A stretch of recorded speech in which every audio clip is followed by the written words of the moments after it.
Hello everyone, this is Muted Anath, and today we'll be continuing our beginner friendly Road to OSCP video series. Today we'll be looking at another Hack the Box machine, that is SolidState. SolidState is based on Linux and the difficulty is medium, so let's just get started. So first thing, what I always do is I run an auto recon scan. If you guys don't know what auto recon tool is, it basically does the nmap scan first, like a full TCP nmap, UDP scan, as well as a quick TCP nmap.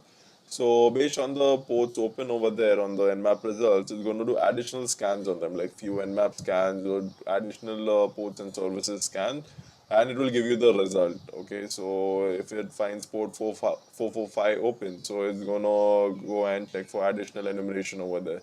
So it does a lot of things on its own, and obviously you should not always rely on it because it works 95% of the times. Other times you have to manually enumerate things further because the nmap scan sometimes require a little bit of changes to be done so that you get the actual ports present over there. Okay, so I run the file as sudo because I'm running the system as Kali, and in order to execute the UDP scan inside, I need to run it as sudo, and I'll be running the file as Python 3. I'll be giving the directory where this autorecon.py file is present. I'll be giving the target IP address, that is 10.10.10.51 in the case of solid state, and I'll be giving the O switch for output, and you can give whichever directory you guys want to save the result as. Okay, so this is my auto recon scan, and later on I already did execute the scan, so I wouldn't execute it again. So let's just look at the scan results. So if we look at the full TCP and map, we see that there are like few ports open, that is 22, 25, 80, 110, 119, and 45555. Okay, so these are the ports which are open, and 22 is SSH, then it's SMTP for 25 and HTTP for 80, and also there is like POP3 and NNTP over here, and it says like James admin. Okay, so it says some service as James admin, and it says James remote admin. Okay, so this was something new for me as well. So obviously, first thing SSH we can leave it as it is because obviously we do not have any vulnerability for this or something like that because the version is very updated. Okay, so we can obviously check for SMTP. We can log it into it and check, but until unless we do not have a valid email ID or something, we cannot do much. And probably if we want to, feed in some PHP code or something in the email, we obviously need to have some LFI or something to be called out from this HTTP. So if you look at the browser over here, let's go and check if we get any additional information. 51. And it says like solid state security something. There's a web page over here, and there's like name, email, message. Probably you can try over here for like something like SQL or something, but I don't think that works because it's like you're sending a message directly. So you guys can try, but it does not work. And also, if you go to different pages, there's not much information present. It says like web application assessment or something like that. But it's the same thing over here. Obviously, we have an email address over here, but I don't think that will be of much use later. Let's just copy it though. Since we have a mail server, right, we can probably try and add further details. Okay, so this is what we get over here, solid state security.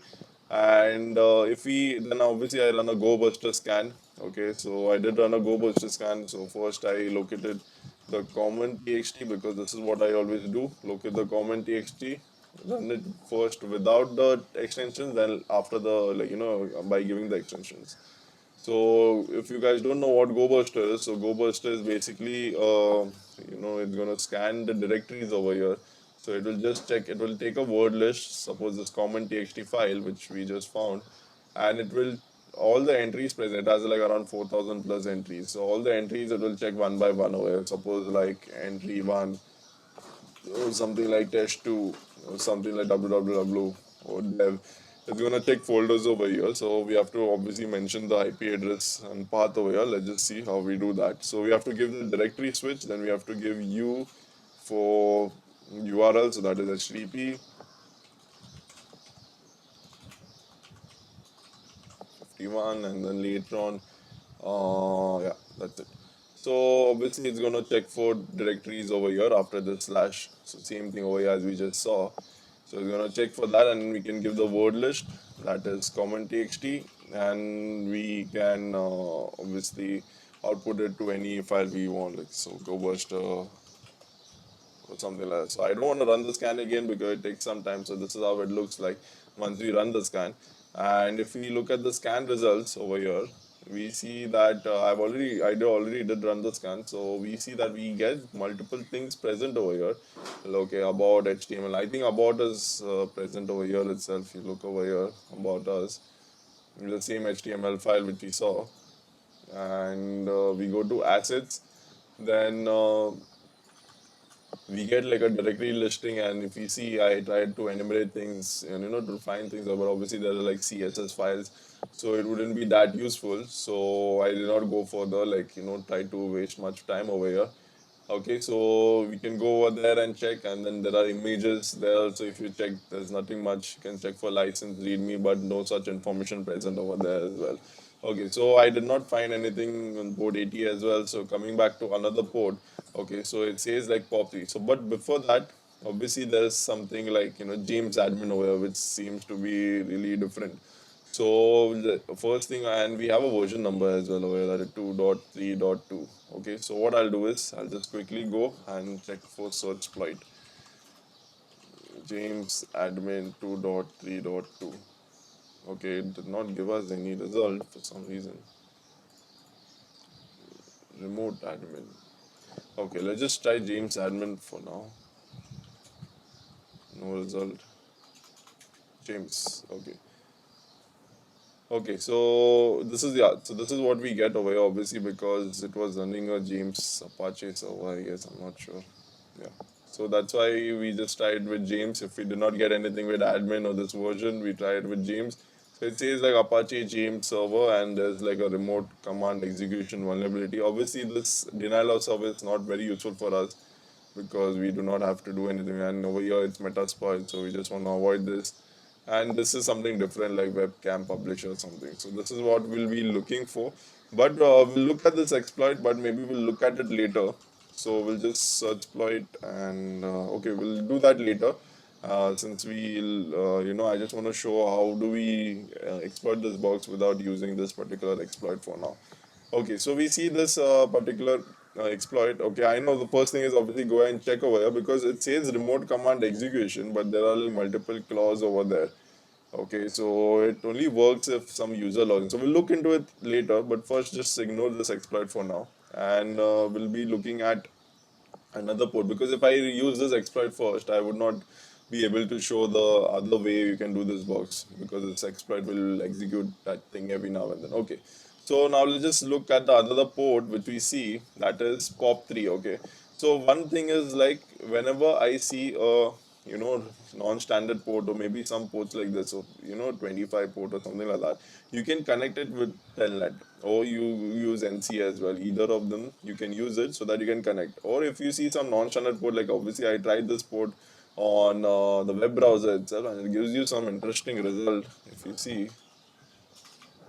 So this is what I try. Obviously I know it may sound little it's like it does not make sense, but yeah, obviously I try it on the web browser if I see any non-standard port, and I try it on telnet or netcat as well, and I guess you guys should follow it as well, because most of the time in the boxes we found that non-standard ports were easily accessible from the web browser. I know it takes some time to load, but you get some data eventually over here. So let's just go and first we'll look at this ports present. So 110 is present, right? Let this thing run over here for some reason, second time. Okay, so we have POP3 over here, and we have James admin. So first thing we'll look at is, okay, let's just go and look at James admin. So what I'll do is clear this, and then later on I'll just try to telnet into it.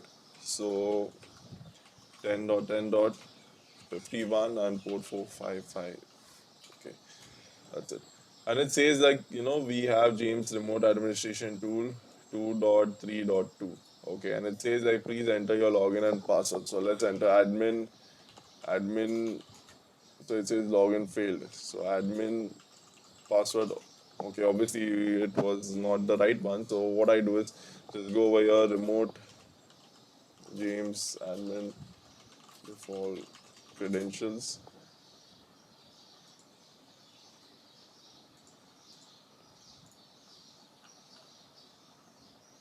So if we go over here, I think it speaks about the exploits and all present.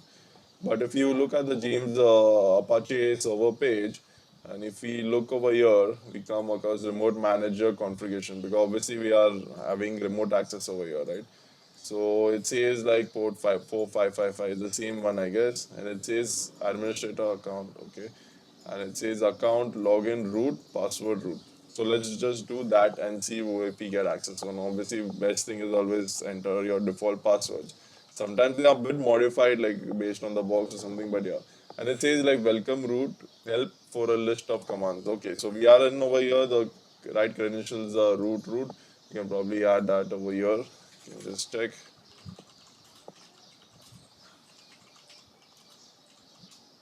It's admin credentials root okay, save it in a cherry tree. Okay, so we have help, and we see we get few commands which we can use. Probably it says here help. Okay, we have already used that. It says list users, so let's just try and see which all users are present. So if we do list users, it says our existing accounts: 5 James, Thomas, John, Mindy, mail admin. Okay, so we have the particular users over here, and I think James admin, it's like a SM, SMTP, the mailbox present over here, James mailbox in short. So there are particular users. Probably we can add another new user over here, or we can obviously set password of the current existing users. Okay, so what we can do is, first thing, we'll just leave this as it is. We'll create another connection over here, and we'll try to do that to this particular POP3 port. Okay, so as I said, you can probably just try and telnet into it, or you can just go on Google and try to add something like POP3 enumeration. So we have multiple things which come up, exploring POP3 scanner. So I don't think the scanner was useful, like, because it will be used with Metasploit. Avoid this, and we see over here it says POP3. Just click on that. It says okay, you can telnet, and you enter the IP address and enter the port. So we'll do that. So we'll be mentioning telnet. No, port is 110, and it says like okay, solid POP3 server, James POP3 server ready, something like that. Okay, so now next it says is enter user and username. Okay, so we can enter that, and this inside the brackets means you have to enter some actual username. So probably just enter James user over here. So you can user James. Okay, it says okay. So it is password. So obviously we do not know any password, but let's just guess our password for now. It says pass. Okay, so probably just add password. So it says authentication failure. Okay, so it's not gonna let us actually complete things, because we probably need a password over here, and I don't want to guess the password. So over here, if we see in this particular tool, the James admin tool, if we log in root, and if we do help again, we see that we can set password for users. So let's just try that and see if it works. So we'll probably just do set password username, that is James, because we got these users, right? So let's just copy it and paste it on a cherry tree.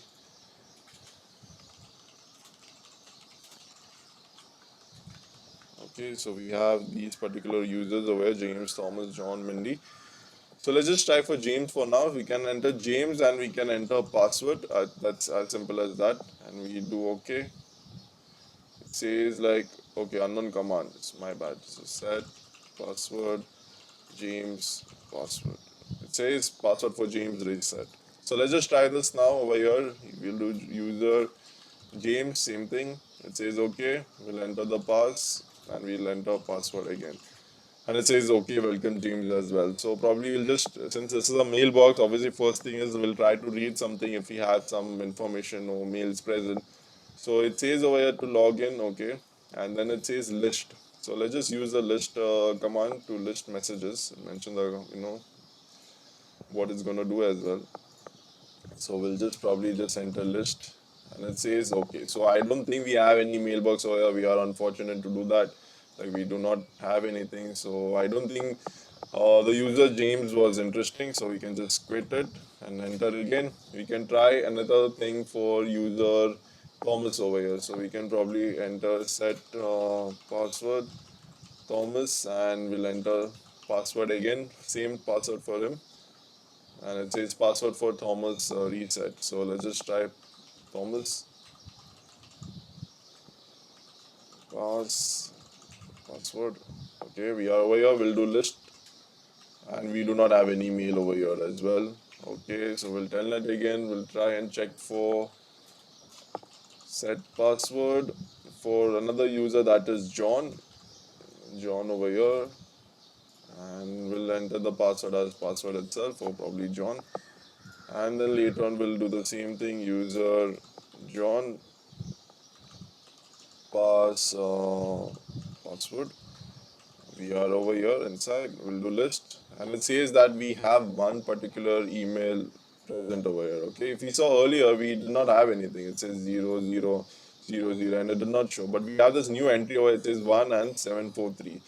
So we want to read that mail. So obviously to read that mail, we can probably check over here. It says like RETR message number. So probably that's going to be the message number, the one message. Okay, so let's just do that, RETR and 1. So it says, okay, so we have a mail message over here. So we successfully got an email message, and it says that can you please restrict Mindy's access until she gets read onto the program.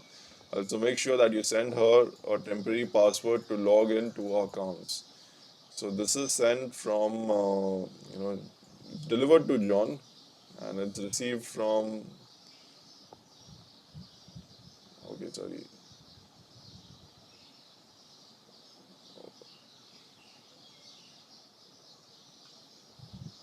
Okay, so it's come from mail admin at the localhost itself. Okay, it says like John, can you please do, sorry, and it says James. Okay, so I think James is the mail admin over here. So it says James. Okay, so we got this information. Obviously, it says like, can you restrict Mindy's access? Okay, so restrict Mindy's something, probably we can look into it later. So it says that you have to create it and send a password to our account. Okay, so obviously we'll not waste time, and then we'll go and check for Mindy user. So first we'll do, okay, the reset.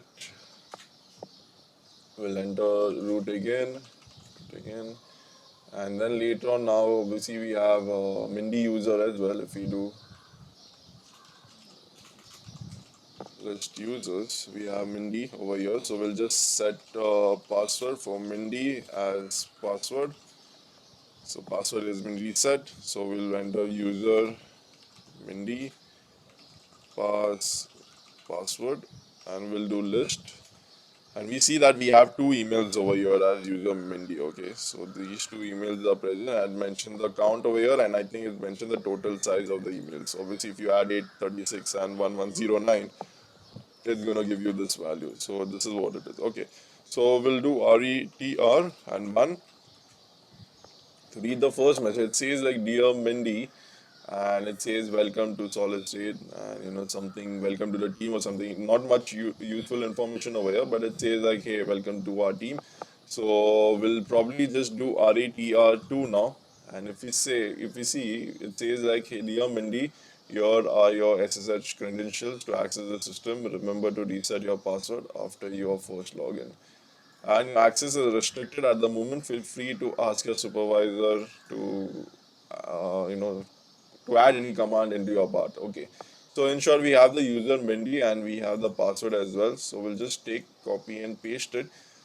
So obviously it mentions over here your SSH credentials as well. So obviously most likely it looks like an SSH credential and it has not been changed. So we'll enter pass.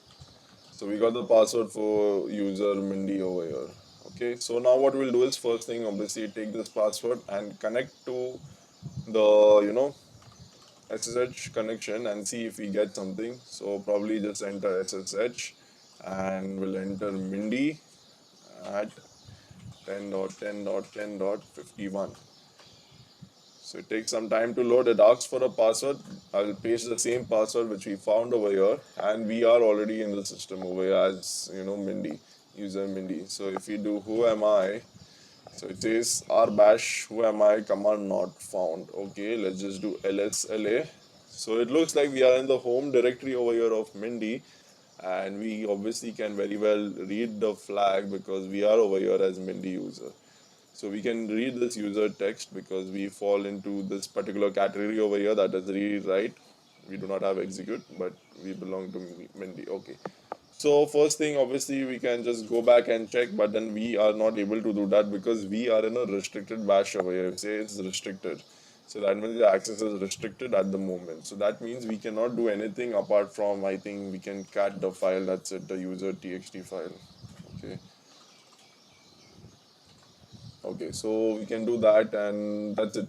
We cannot do anything much over here. So yeah, so we are in a restricted batch now. So what we'll do is another thing, how to escape restricted bash shell. So if we do a Google search, we'll probably get multiple things present. How to try to bypass a restricted bash. If we look over here, there are multiple ways you can do it. It says like you can add bin bash or this something like that. But if we add bin bash over here, like as simple as bash, it does not let us. It says command not found. If we add bin bash, it says that you cannot specify this forward slashes. So main thing is all these things would not work because we cannot have the forward slashes present. Okay, so here also it says something like that. So if you look at advanced techniques, so it says SSH username, put the IP and then put this T switch over here. Okay, and enter the bin sh or bin bash. So that means it will enter the path first itself. So let's just try this first and let's see if it works. So we'll just do exit and then later on we'll try to log in again and just try to, okay, and it said something like this and bin sh, the same thing what I saw over here. Okay, obviously we do not have to enter all, it's just mentioning that you can enter either this or either you enter bin bash. And if we enter the password which we saw earlier, so if you press enter, it says like bin sh restricted, cannot specify this and command names.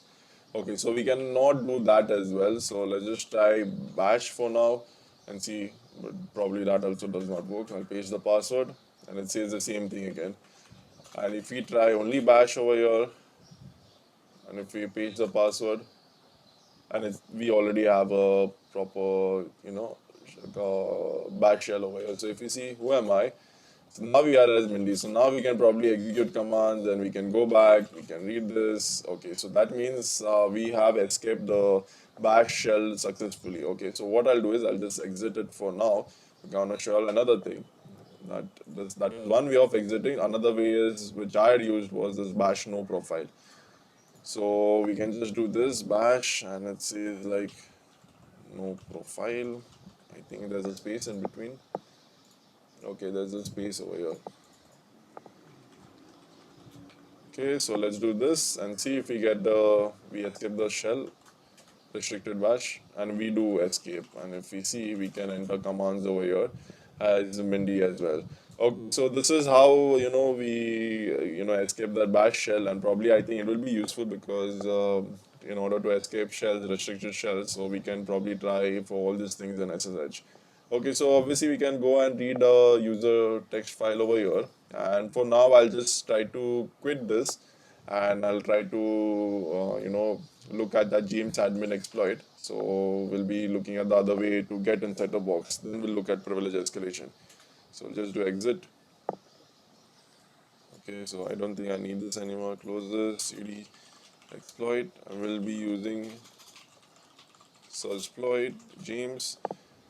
And if we see over here, we have this particular remote command execution, but this is not actually remote command execution because there's a criteria and catch over there. So we'll just look at it. Exploit m. So what we did was we used this mirror switch, m switch, and we copied this particular exploit file into our current working directory, that is exploit folder. Let's just look at it. Ignore these two files for now. Okay, so it says like, okay, there is some payload which we have to enter, and it says like exploit on any user, exploit on only root. So it does not matter. Obviously, you can enter your commands over here as well, payload commands. It's just mentioning a simple way. So you can just comment out over here and add this. It does not matter either ways. You can do it. It says credential to GM's tool. Default is root. So we could have gotten the credentials from here as well. Default root. And it says something like connecting to James remote administration tool, and later on it's gonna create, okay, it's gonna send the user and the password, the root. So when we load into the telnet server, right, we enter root, so it's gonna do the same thing. Then it's gonna add a user with this particular command over here. So this is like a directory. So if it's gonna add a user over here, so that means it's gonna go, back because there's a path traversal is present over here. So obviously you guys may be knowing, because if you might have seen the earlier videos like where LFI is present, we can do this and go one directory back. Then we reach the root directory over here, I guess, or not the root folder, but the root directory where you have like all the home directory, root and tmp, dev, all these things. So after that, it's going to go to etc and bash completion folder, and it's going to create a, probably some exploit or something like that. It says like add user over here, and then later on it connects to an SMTP, the SMTP service, the mail 24, and sends a particular file that is to this particular user. So it says RCPT to this. So probably when it sends an email, so it creates a file or email in this bash completion folder, and in the email it's gonna send this payload file, that is this particular payload, whichever we enter over here. Okay, and it's going to execute it only if somebody is, payload will be executed once somebody logs in. So that means somebody has to log in into the system, because that bash completion has to run.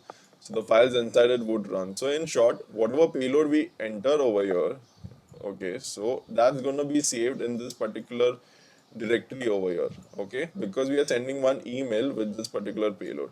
It's going to be saved in this directory, and if somebody logs in into the SSH, okay, so now we just did the SSH into Mindy, right? So if somebody logs in into Mindy, then that payload will successfully execute only if the execution is done. So obviously the password thing, either way you have to do that. You have to find that user and password from Mindy. So we had to do that, and then once we log in, probably as Mindy, and once we obviously execute this payload first, then probably we'll get our command executed. So what we'll do is we can probably just modify over here itself. So in the payload, we just want our direct reverse shell first. So what we'll do is we'll just look at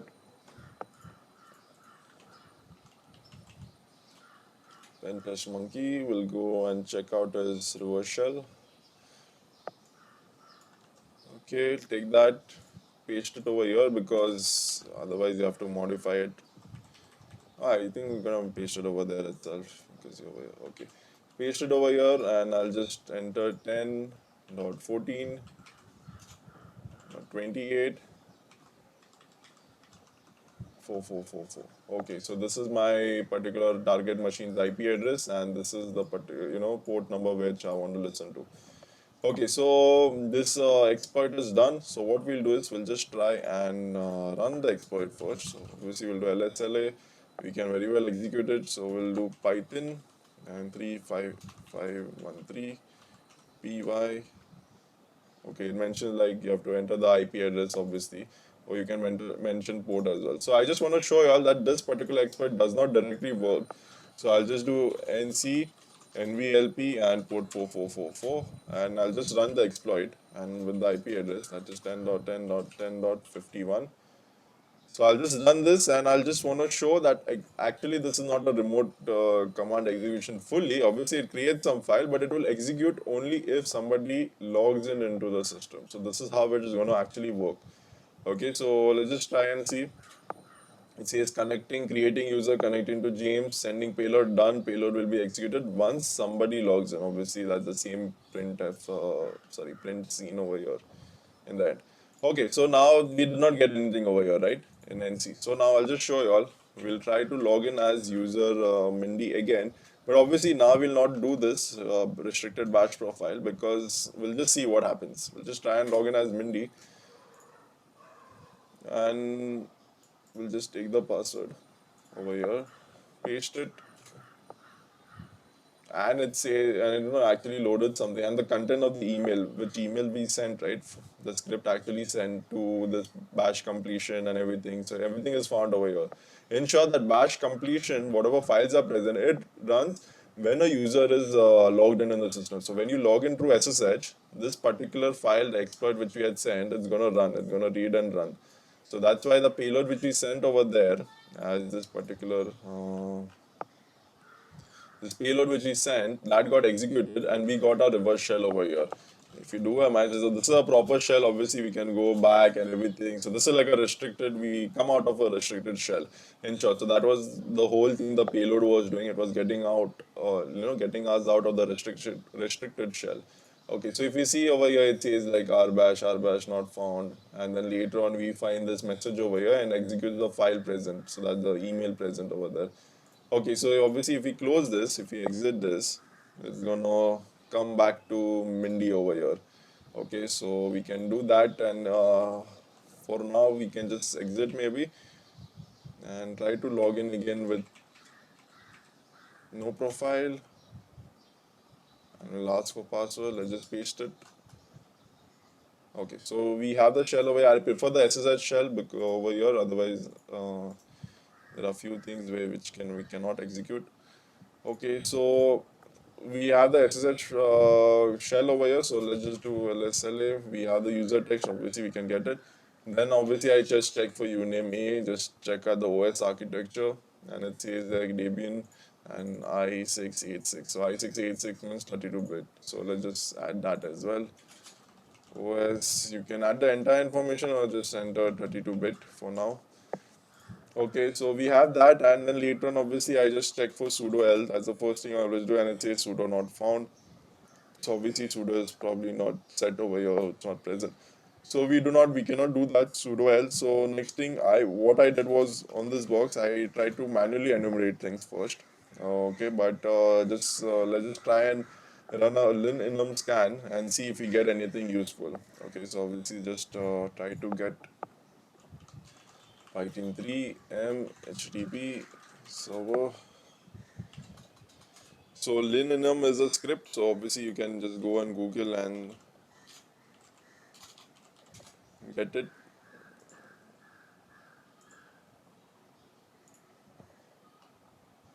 So you can get linenum from here.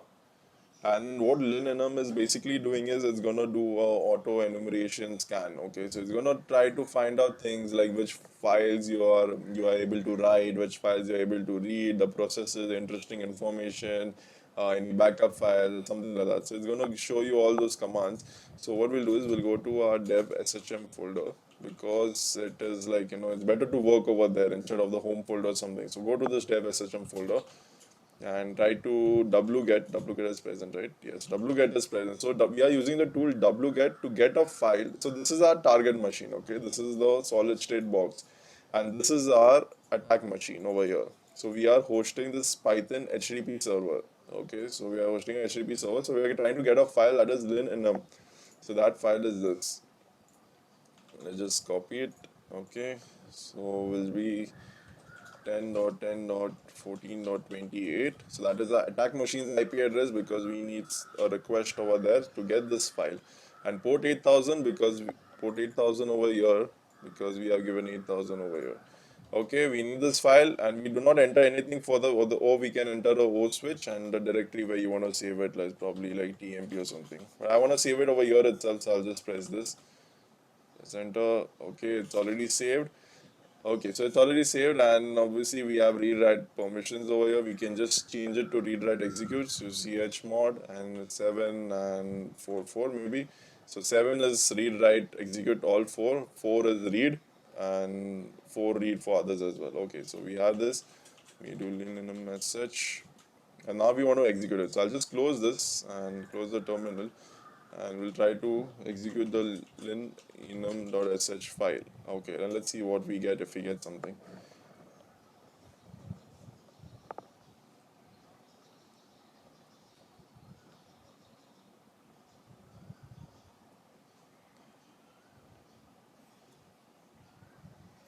Okay, so we already got the scan done, and there are multiple files present. I know sometimes it looks very this, and it will be like sometimes when I'm scared, like okay, it may be somewhere over here, our privilege escalation path.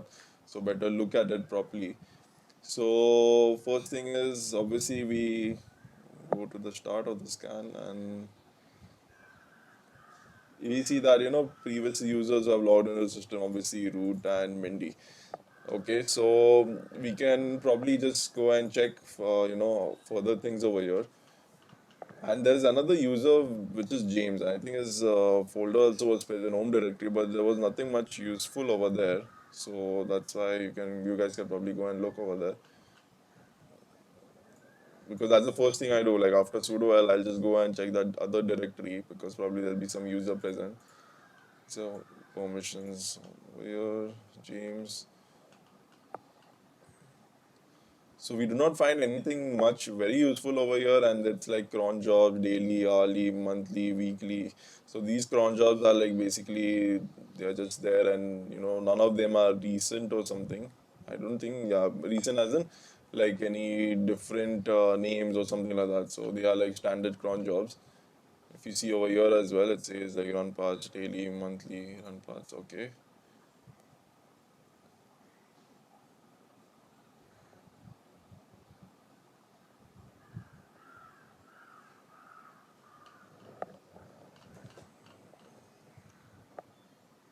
So if you see that like sometimes there are like listening ports over here on local host, so that can be useful, but it's not nothing useful over here in this case, because when it's listening for something, probably we can go and connect over there, and if there's some process running as root, so we can get privilege escalation done. And there are multiple processes. Obviously, you can check over here also for any non-standard processes which are running.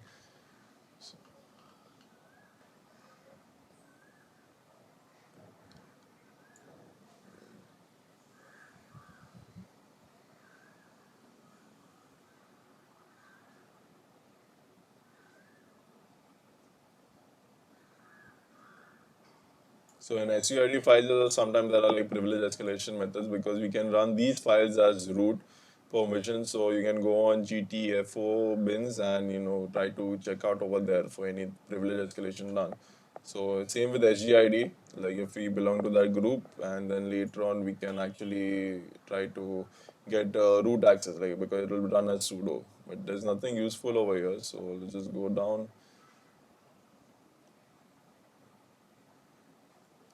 Okay. There are some backup files present over here. You guys can go and probably just check out this as well. Okay, so we do not get anything useful over here. So what I'll do is I'll just try and do the thorough scan. Okay, so if you just have to enter the T switch for linenum thorough, because it's mentioned in the directory over here as itself. In the code itself, it mentioned that you can probably add the T switch, include thorough lindy tests. Let's see how long it takes.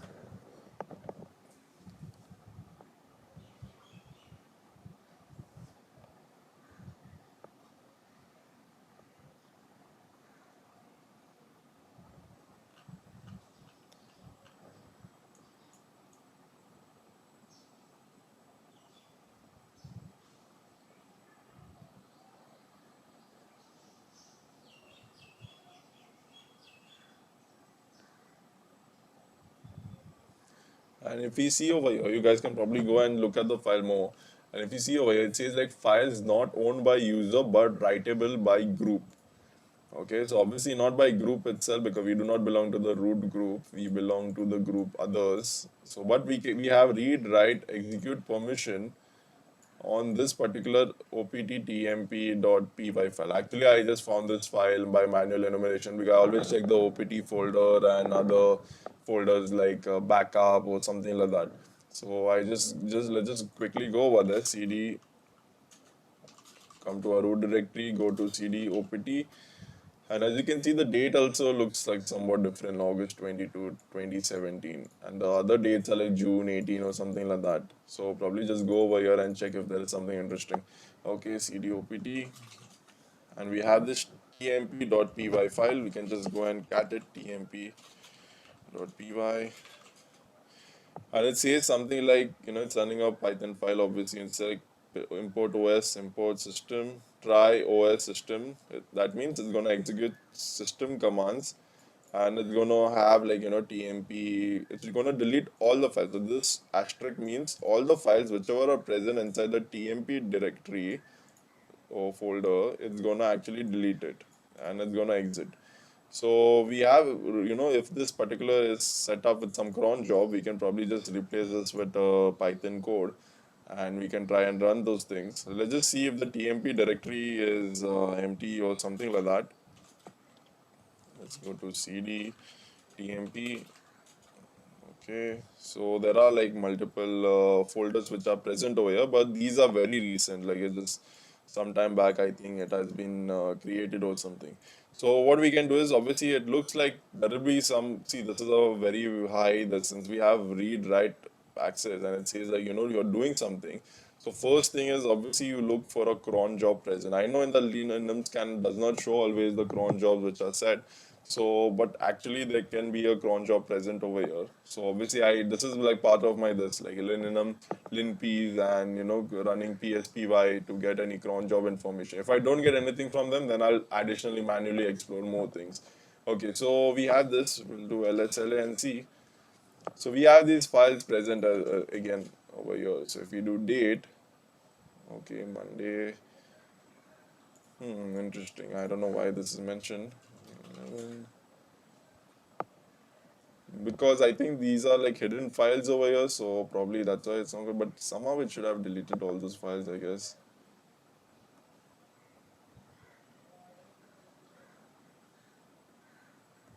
Because it says remove recursively all the files present over here. Okay, let's just do one thing. Let's just add a file, create a file manually over here, and we'll probably just do echo test and create a file that is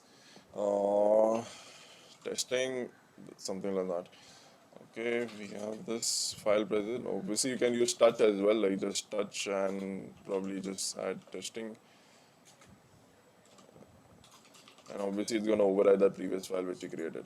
Okay, so let's just see if this file is gonna, be deleted or no. But when we are waiting for that, let's just go and try to set up a Python HTTP server. So we'll be using HTTP server 8000. Why? Because I want to transfer this PSPY32S file. So you can probably just go and check for PSPY32. What is PSPY is? It's gonna sniff your jobs which are running, like the scheduled jobs, so the like cron jobs which are running like probably every minute or every 3 minutes, every 5 minutes. So it's gonna sniff for those things and whatever task and processes are running. So even if you enter like normal batch command, it's gonna show up over there, like what all processes are running at the moment. So you can go and download this version over here, and it says like 32-bit small version. So you can get the 32-bit version for this particular box because I have both it saved in my system. But for this, since the OS is 32-bit, so I'll be using the 32-bit one. Okay, so let's just go over here. We still have this testing file for some reason, but let's just check the date. Okay, so let's just run ps.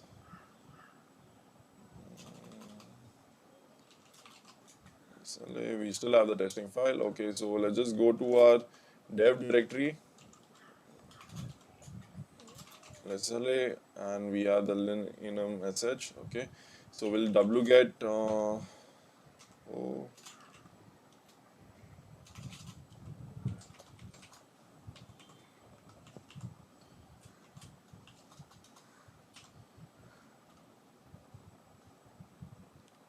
and we'll get the file that is pspy32s. Okay, we got the request over here, and the file takes some time to get downloaded into the system. Okay, so we have the file over here. We'll do lsla, and we obviously need chmod 744 pspy32s. Okay, so we have this particular file present, pspy. Let's just go and check out lsla on the temp folder. So we see that obviously this testing file got deleted because there's a scheduled job running. Okay, so let's just look at it with pspy. So I already did do this, so that's why I'm aware that obviously, and we saw the script as well, remove r tmp. So I think it removes all the files which are present over there and which are not hidden, in short. Okay, so let's just go and try to run PSPY. So let's just PSPY 32S. Okay, let's just run it and see if we get something useful.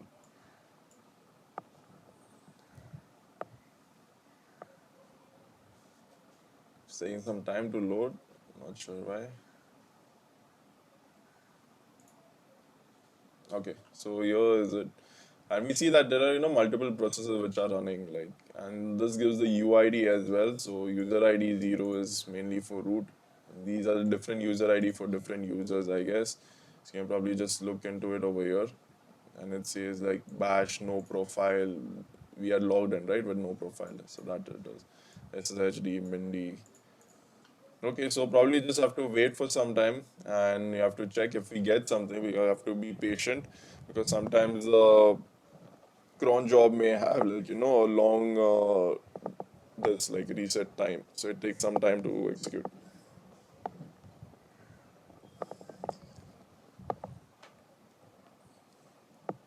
So if this is successful, so obviously we need a Python file, right? So after that thing, let's just look at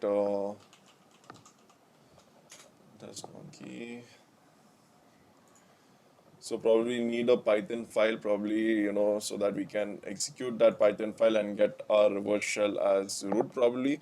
So let's just see. And we have to obviously see as well that, the pspy command is actually running as root or no.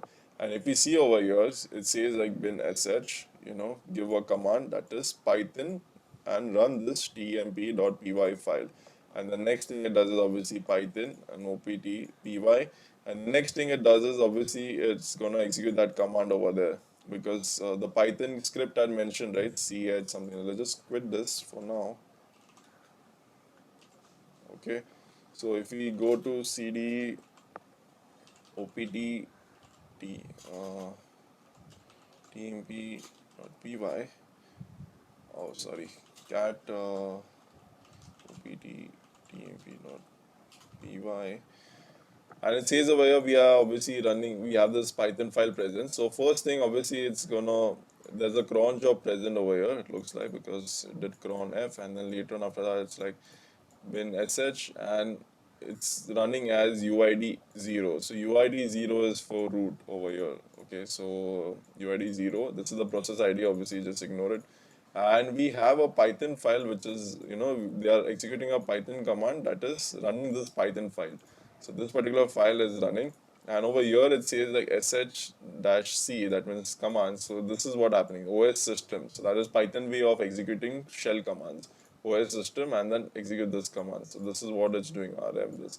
Okay, so this is what it was, and obviously we can just try and modify it. So what I'll do is I'll just, in dev shm folder, I'll just wget.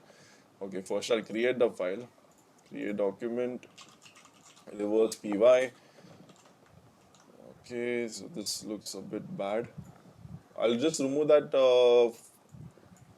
this Python C first, because this is the command which we enter in a terminal, so I don't want that to happen. So I'll just remove this, and probably can just press enter and sort it off, or you can leave it as it is also. It's not an issue, but it looks neat if you. Okay, so remove this particular semicolon over, not semicolon, inverted commas here as well. Okay, so we have this particular bash, and we can enter bin bash because we get a better shell, or we can leave it as sh itself. 1428.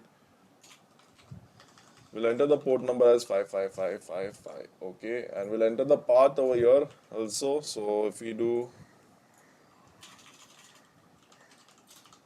which Python, it says user bin Python, so we'll be using this.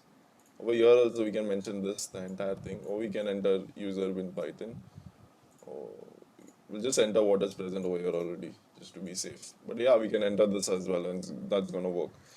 So user bin Python, so we enter this, we enter import sockets, uploads. Okay, that's it. We do not have to do anything much, obviously. We'll just try and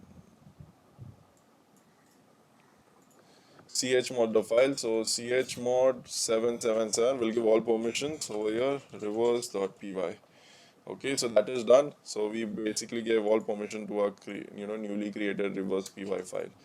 Okay, so now we'll try and get this file over here. So get 10.14.28 and port 8000, and we'll be creating a reverse.py file, and we got the file over here in dev shm directory. Reverse py is present, so we'll just give I don't think we require to chmod it. So what we'll do is, first thing, we need to replace this reverse py file over here, which is our reverse shell, right? So if you do cat reverse py, so this is our reverse shell. So this file is present over here, and this is the another file that is temp py, which is running as a cron job over here. Okay, so it's probably every 3 minutes is running this tmp py file. So that is running as a cron job over here. So we need to replace this with this thing. Okay, sorry, replace this particular file with this.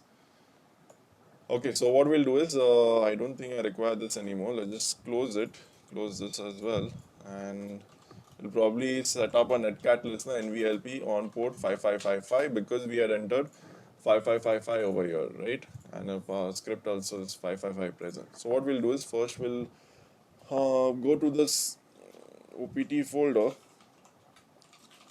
and we have like read, write, execute. Obviously this write thing is very important over here for others.